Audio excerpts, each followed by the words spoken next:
Halo teman-teman, hari ini kita akan membahas satu perusahaan yang cukup terkenal juga ya. Terkenal karena apanya?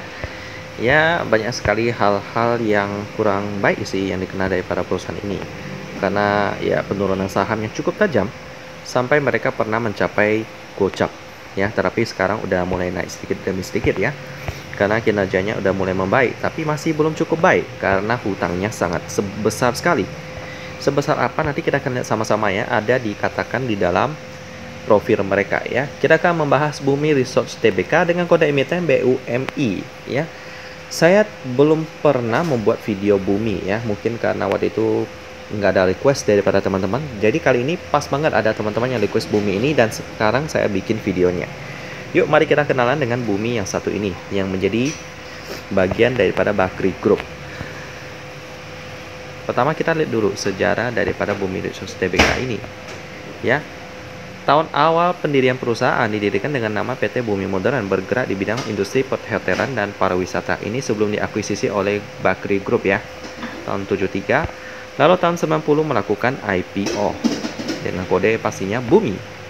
Lalu tahun 97 ya, PT Bakri Capital Indonesia mengambil alih 58,15% saham perseroan dari asuransi jiwa bersama Bumi Putra 1912. Ya, sejak saat itulah mereka mengubah bisnisnya dari yang perhotelan akhirnya menjadi bidang migas. Ya, melalui RUPS luar biasa tanggal 31 Agustus diputuskan untuk mengubah bisnis utama perseroan dari bidang perhotelan dan pariwisata menjadi bidang minyak, gas alam dan pertambangan. Lalu tahun 2000 Perseroan mengakuisisi saham Gallo Oil Jersey Limited sebesar 97,5%. Berdasarkan surat keputusan Menteri Kehakiman Republik Indonesia nomor sekian tanggal 20 September, nama Perseroan berubah dari PT Bumi Modern Tbk menjadi PT Bumi Resource Tbk sampai sekarang. Tahun 2001 di bulan November, Perseroan mengakuisisi 80% saham PT Arutmin Indonesia, produsen batubara terbesar keempat di Indonesia ya. Ini bukan yang terakhir mereka mengakuisisi perusahaan batubara ya. Tahun 2003 bulan Oktober, Perseroan membeli 100% saham PT Kaltim Prima Coal, produsen batubara terbesar di Indonesia setelah mengakuisisi Sanggata Holdings Limited dan Kalimantan Coal Limited. Wow, ini pasti cuan besar nih kalau tahun 2022 akuisisinya ya. Karena harga batubara lagi tinggi-tingginya. Lalu tahun 2004 Perseroan mengakuisisi 19,99 saham Arutmin sehingga meningkatkan kepemilikannya menjadi 99,99%. Mantap.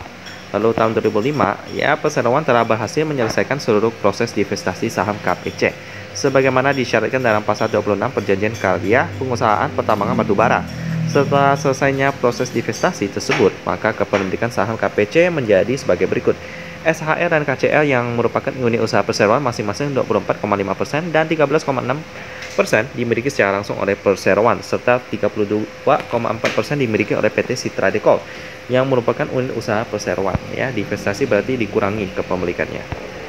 Ya, bukan berita baik juga sih. Lalu tahun 2006 Perseroan melakukan pembelian kembali saham dengan jumlah sebanyak-banyaknya 10% dari total saham yang dikeluarkan.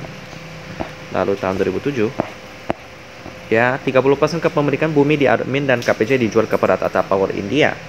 Pada bulan Juni dan Oktober diterbitkan dua obligasi konversi senilai total 450 juta US dollar, di mana mengalami kelebihan permintaan 3 sampai 4 kali ya.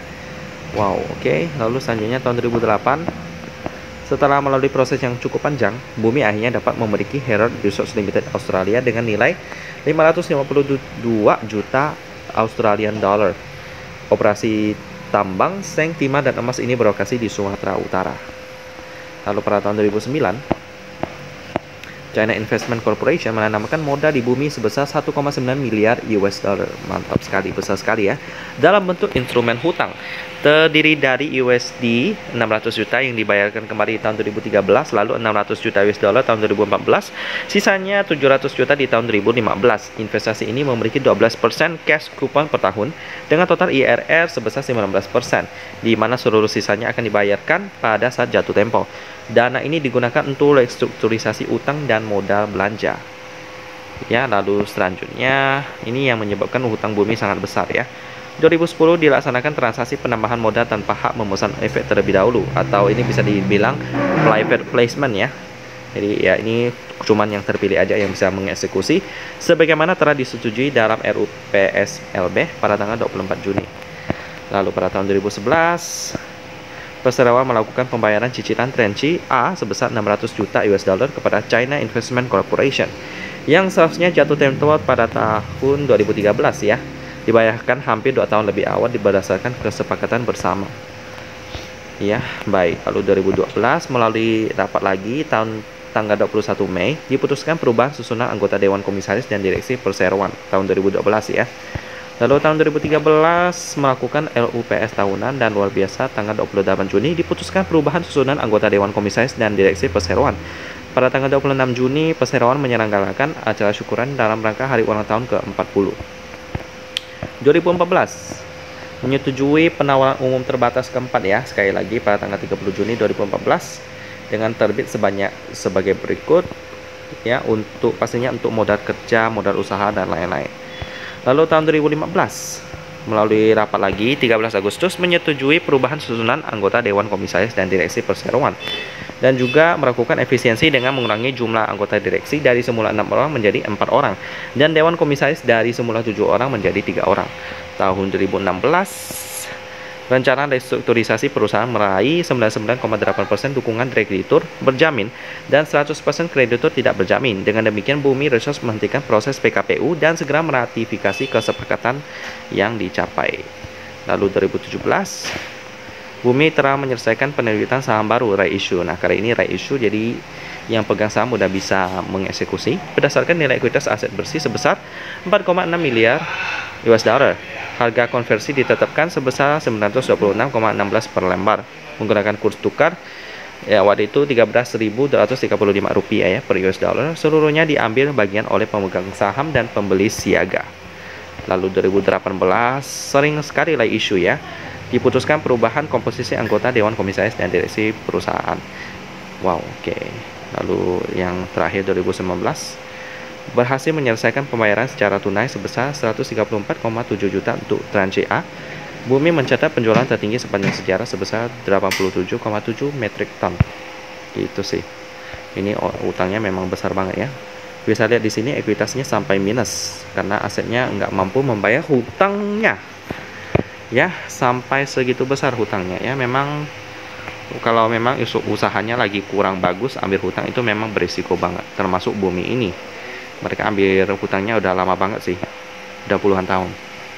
So, prospek daripada Bumi ini seharusnya bagus sih ya. Seharusnya prospeknya bagus karena bergerak di bidang batu bara.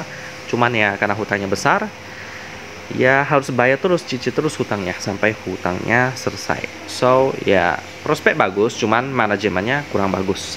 Selanjutnya kita lihat dulu pemegang sahamnya ya, di mana porsi masyarakatnya gede banget, 80,25%. Lalu HSBC Fund SVS sebesar 11,52%. Kalau kita baca di sini sih nggak ada berita yang buruk ya. Cuman ya porsi publik besar banget. Selanjutnya kita lihat dulu key statistiknya ya. Memang udah update kuartal pertama tahun 2022 dan udah plus dengan operating profit 431 miliar rupiah, net profit 621 miliar rupiah. Net profit lebih besar jadi kurang bagus bagi saya. PR-nya 3,25 kali, bagus. Masih bagus ya, operating profitnya 8,58% standar, net profit margin 12,36%. Ini bagus, tapi sayangnya liquidity-nya nggak bagus. Current ratio-nya cuma 29%, kecil banget. Lalu transaksi hariannya sih cukup liquid, 276 miliar rupiah. Cuman sayangnya ya teman-teman, liquidity-nya nggak lolos. Jadi Bumi ini, bagi teman-teman yang request Bumi ini, saya nggak sarankan masuk ya. Daripada masuk ke Bumi, kalau mau masuk ke saham batubara, ini banyak banget listnya ya. Ini semuanya watch saya bagus-bagus kok. Kayak PTBA, ITMG, ABMM, Embab, Adro, Indi, apalagi nih? MCO juga ada. Nah, itu aja sih. Jadi banyak banget saham batubara yang menarik ya. Untuk yang paling murah bagi saya sih ITMG dan Embab. Saya juga lagi hold kedua saham ini, lagi naik ya sekarang ya. Setelah sebelumnya turun cukup banyak, tapi ya kita tidak perlu mengingat hari-hari buruk itu. Kita hanya perlu mengingat tentang fundamentalnya ya. Jadi saran saya sih daripada Bumi mending ITMG atau Embab lah. Kedua-duanya itu oke. Tapi jangan lupa untuk diversifikasi dan pakai uang dingin. Demikian pembahasan tentang Bumi produsen batubara dari Bakri Group yang lagi banyak hutang banget dengan Cina pastinya. Dan kita ketemu lagi di video selanjutnya.